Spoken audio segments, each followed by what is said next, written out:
एक तो गरीब, ऊपर से न मेहनत करना, न सज्जन रहना, न अच्छे रहना। एक तो गरीब, ऊपर से बुराइयों को लाद लेते दुनिया भर के आडंबर। जैसे ही भोलेनाथ ने भगवान नारायण के चरणों को चूमा, रोना बंद, शांत हो गए। क्यों? शिव जी को तो खुशी मिली, आनंद मिला, क्योंकि भगवान के चरणों से बढ़ के भगवान की कोई चीज पवित्र नहीं है। इतने पवित्र चरण हैं। भगवान के चरण ही हमारे घर में, हमारे जीवन में, हमारे हृदय में उतर जाएं।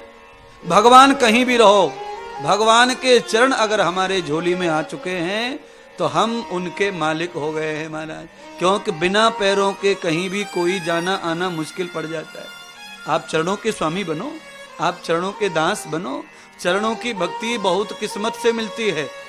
गाल, चेहरा, छाती, वक्त सब मिल जाएगा आपको देवताओं का, पर चरण मिल जाएं ये बहुत दुर्लभ है महाराज, बहुत कठिन है। आप देखिए, चरण पाने के लिए भगवान के भरत जैसा संत बनना पड़ेगा। राम जी की पूरी कथा में राम के चरण सिर्फ भरत को प्राप्त हुए हैं, लक्ष्मण को भी नहीं मिले। रातों दिन साथ रहे लक्ष्मण, शत्रुघ्न भी थे, मां कौशल्या थी, सब थे, पर राम के चरणों का अधिकारी पूरी रामायण में भरत के अलावा कोई और नहीं है। जिनमें सब त्याग है, सब त्याग है, वो भरत। भरत ने सब त्याग दिया, मम्मी भी त्याग दी, पापा त्याग दिए, कोई नहीं चाहिए राम के सिवाय, तब जाके चरण प्राप्त होते हैं। आज पार्वती जी को भी त्याग कर, कैलाश को त्याग कर आए तो भगत भगत ही होता है। जो बुद्धि से नहीं भगवान को भजता है उसे चरण प्राप्त होते हैं, और जो बुद्धि से भगवान को भजते उन्हें पदार्थ प्राप्त होते हैं। तो तुम सारे के सारे पदार्थ के भूखे हैं, ये दे दे, वो दे दे, वो दे दे, ये हो जाए, वो हो जाए, तो ले लो। भगवान के पास कमी थोड़ी है भंडारे की, तुमको जो चाहिए ले लो।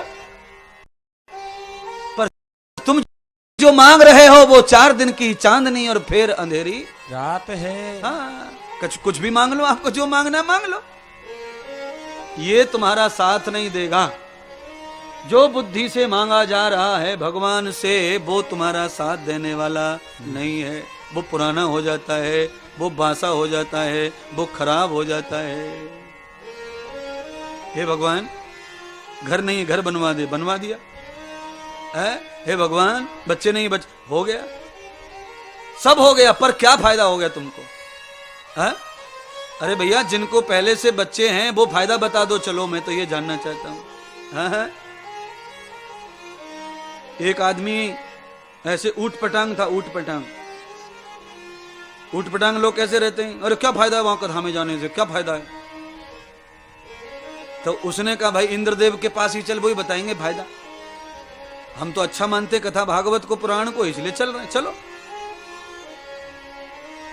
मेरे पास भी आ गया वो, अर्थात महात्मा के पास आ गया। महात्मा ने कहा भाई कथा में आओ, बहुत फायदा है।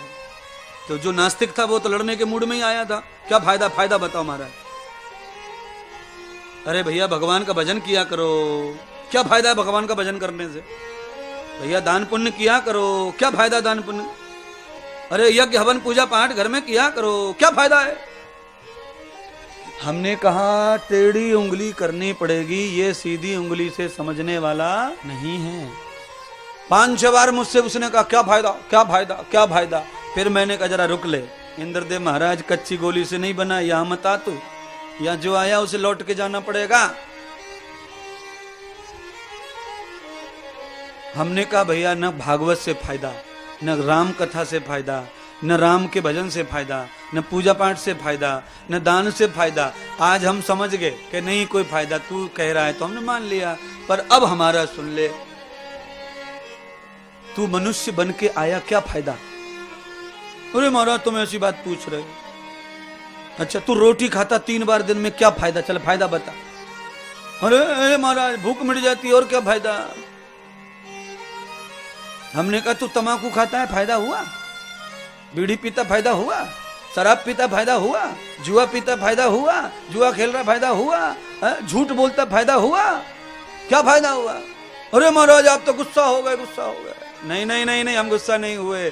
जिन चीजों से तुझे केवल नुकसान होता है वो तू रोज कर रहा है, और जिससे फायदा होने के चांस हैं उसे करने के लिए पहले फायदा मांग रहा है, पहले रिजल्ट लाओ। आज तक कोई दुनिया में है ऐसी परीक्षा जो पहले रिजल्ट आ जाता हो? है? अरे नास्तिक पहले आ तो जा, 5 दिन निकल गए, आखिरी 2 दिन भी आ जाएगा तो फायदा समझ में हो जाएगा। बिना आए फायदा समझे कैसे? है जी महेश जी, नंदगांव महेश,